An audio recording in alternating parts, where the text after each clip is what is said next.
Et lorsque le Saint-Esprit te parle de faire une chose et que tu désobéis à l'intérieur, il y a une lumière rouge qui s'allume. Il y a quelque chose à l'intérieur qui sait que tu as désobéi.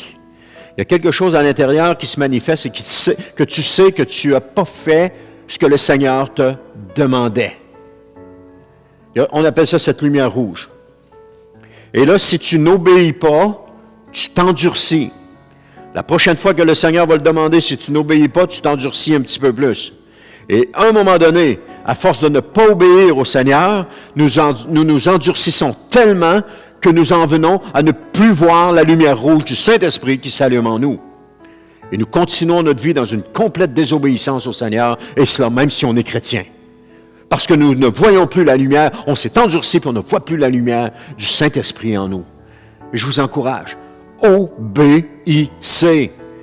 Le plus beau conseil que Marie a donné aux serviteurs, et ça c'est la phrase qui m'est restée et qui me challenge encore aujourd'hui. Elle a dit aux serviteurs, aux noces de Cana, en parlant de Jésus, « Faites tout ce qu'il vous dira. » Et c'est ce que je veux faire. Faire tout ce que Jésus va me dire. Mais pourquoi est-ce que nous ne le faisons pas?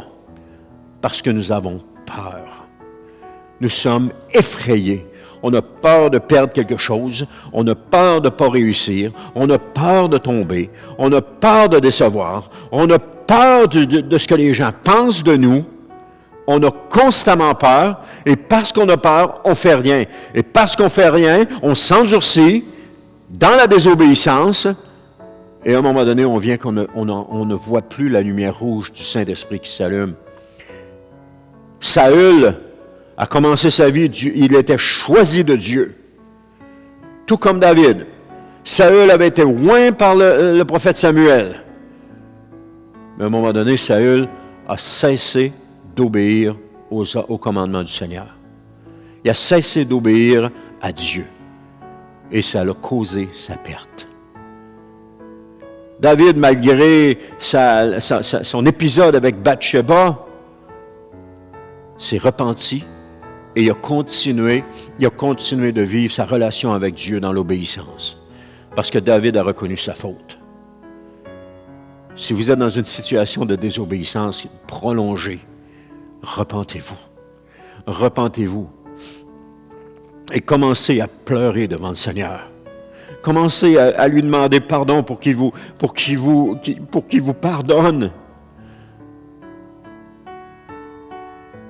Parce que sinon, vous risquez de finir comme Saül, loin de la présence de Dieu.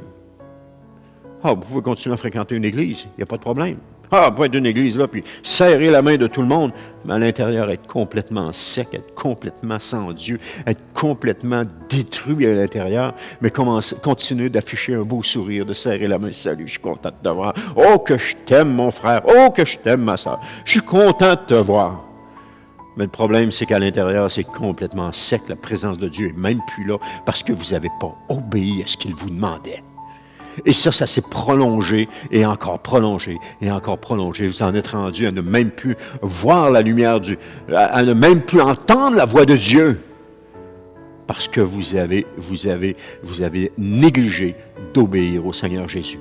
Tout comme Saül a négligé d'obéir.